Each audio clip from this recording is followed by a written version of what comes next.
Dan menurut aku kayaknya banyak banget yang ngalamin baby blues tapi mereka nggak tahu itu baby blues. Iya, benar. kan? Tapi begitu kejadian itu terjadi kan nggak mungkin bilang kamu pasti baby blues. Iya.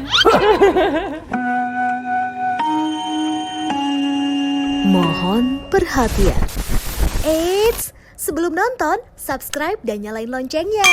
Biar makin asik. Selamat nonton. Halo bapak-bapak dan ibu-ibu Sobat 21.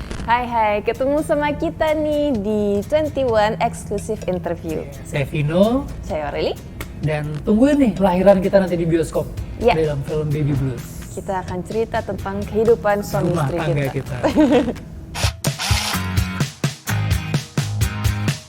Tantangannya banyak sih, aku nggak pernah menjadi ibu rumah tangga, aku nggak pernah jadi ibu atau istri gitu, jadi itu salah satu tantangan. Terus tantangan yang paling unik mungkin aku belum pernah jadi laki-laki juga, jadi ini lumayan unik dan menantang banget sih perannya. Yang susahnya adalah ketika bertukar jiwa gitu, kita tuh nggak didandanin seperti itu gitu. Misalnya gini, kalau misalnya jadi perempuan tapi kita didandanin jadi perempuan, pakai makeup, rambutnya panjang, pokoknya ada payudaranya sama kayak misalnya Aurel apa gitu, pasti kita akan lebih masuk untuk ke karakter itu. Tapi kan ini enggak, ini pas lo ngaca ya lu tetep, tapi rasanya, feelingnya berubah gitu. Apa namanya, atribut-atribut yang dipakainya tuh tetap pakai laki semua gitu. Itu yang challenging sih di karakter Dika dan Dinda gitu sih. Seneng ya? Senang banget. Karena emang waktu kita pertama kali workshop, kita ngedengerin teman-teman share yang udah punya keluarga, punya anak. Waktu gue nih kayak gini nih gitu. Sama juga kayak dialamin, yang gue alamin begitu gue share trailer pertama kali, ada tiba-tiba istrinya komen, wah ini suami gue banget nih, kayak gini-gini, di-mention ke suaminya. Habis itu suaminya muncul tuh di beberapa baris setelahnya, alah kamu juga gini-gini. Jadi berantem di situ. Oh berarti sebenarnya apa yang ditulis sama Imam Darto nih cukup mewakili gitu, walaupun nggak semua rumah tangga orang lain persis sama sih, karena ini kan kayak ngambil dari sini. Kalau gue nonton pun, kalau gue misalnya baca skrip pun juga, oh ada bagian yang sama nih pernah gue alamin gitu. Jadi ini sebetulnya lebih ke sharing ya, benar, sharing maksudnya ini adalah satu masa ketika lo melahirkan kayak gini, bukan bermaksud untuk kayak mau ngajarin orang, bukan untuk nakut-nakutin orang yang belum nikah juga nih kayak Aureli gitu kan, gue nggak mau nikah ntar gue baby blues lagi. Enggak sih, lebih kayak sharing aja, walaupun ini masalahnya cukup berat baby blues ini kalau nggak ditanganin. Tapi kita mau sharingnya di sini dengan cara yang komedi, satir gitu loh, jadi nggak berat, simple filmnya. Dan menurut aku kayaknya banyak banget yang ngalamin baby blues tapi mereka nggak tahu itu baby blues. Iya benar. kan? Gue juga gitu. Waktu pertama kali kayak misalnya Marsha kayak, oh lo tiba-tiba nangis, tiba-tiba apa. Kita pada saat itu nggak tahu itu baby blues atau bukan. Walaupun kadang sebelumnya kita udah tahu nanti akan ada baby blues. Tapi begitu kejadian itu terjadi kan nggak mungkin bilang, kamu pasti baby blues. Iya. Pasti tambah kesel lah si perempuannya kalau udah dalam kondisi yang depresi gitu, terus di baby bluesin gitu. Sama kayak kalau cewek lagi mens gitu, Nah, lagi mens gitu, lo ya lagi gitu mens ya. lo ya. Kenapa emang? Pasti lagi mens nih gitu. Sebel. Kan tambah kesel ini.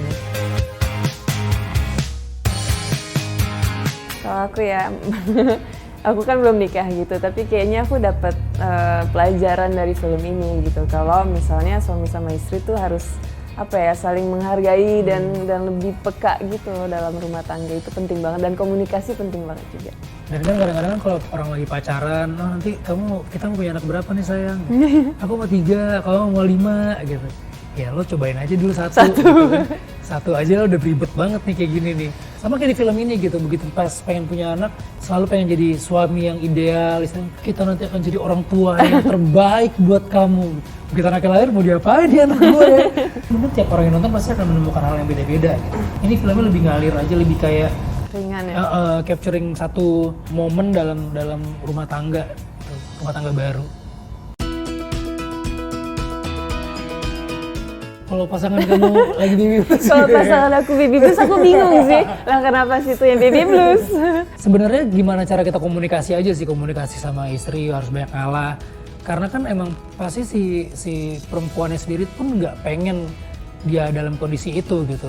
Dengan mood yang swing, yang berubah-berubah, yang tiba-tiba sedih, tiba-tiba kesel. Kalau ditanya pun misalnya keselnya kenapa? Nggak tahu, pokoknya kesel aja gitu. Sementara dia juga capek ngurusin anak. Jadi emang kalau dari pihak laki-lakinya emang harus benar-benar banyak ngalah. Karena yang bener aja pasti salah, apalagi yang salah, udah pasti tambah salah lagi gitu. Kalau di film ini kan masalahnya udah kena baby blues, ada mertua juga kan, double jackpot.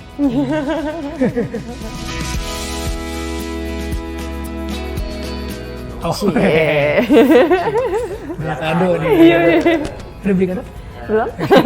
Sebenarnya kita rilis tuh udah dari tahun lalu ya. Iya, harusnya udah Desember. berapa kali Desember. Sebelum Desember tuh pernah udah mau keluarin, tapi nggak jadi. Akhirnya mundur ke Desember. Udah bikin poster, ternyata pandemi lagi. Dan akhirnya mundur ke 24 Maret. Sebenarnya nggak tahu sih ini urusan produser gitu. Kenapa milih tanggal segitu? Kebetulan 24 Maret itu juga hari Kamis. Dan film Indonesia kan tayangnya di bioskop itu kan pas setiap hari Kamis. Mungkin momennya tepat dan tagline-nya mereka kan lahiran di bioskop. Nah mungkin mau dibarengin itu ya gue sebenarnya selama ini sih nggak tahu sih kenapa. Cuman ya kenapa nggak juga. Iya, kado yang menarik kan. Seseru itu aja sih. Karena film ini bagus ceritanya dan ada unsur komedi juga, terus ada kayak switch bodies gitu, itu kan lumayan jarang ada ya di Indonesia kayaknya. Kalau di film Indonesia kayaknya belum ada, tapi kalau di luar sebenarnya udah beberapa kali ada sih. Tapi yang menariknya adalah, maksudnya gini loh, kenapa dia harus switch? Itu yang menurut gua poin yang kuat banget gitu di film ini gitu. Kita sempat nonton beberapa film yang tentang switch karakter, switch soul gitu di film luar. Kalau boleh jujur gue bilang alasan kenapa switchnya itu di film Blues ini lebih kuat sih. Iya. Gitu. Benar. Lebih bisa menggambarkan perasaan orang-orang karakter di dalamnya, dan film ini tuh angle-nya nggak cuma dari angle perempuan, tapi angle dari laki-lakinya juga. Jadi ketika si suami merasa paling bener, di filmnya ada angle dari si istrinya yang juga benar gitu. Jadi memang nggak ada yang dimenangkan sih. Oke, jangan lupa saksikan film Baby Blues lahiran 24 Maret 2022 hanya di Cinema 21.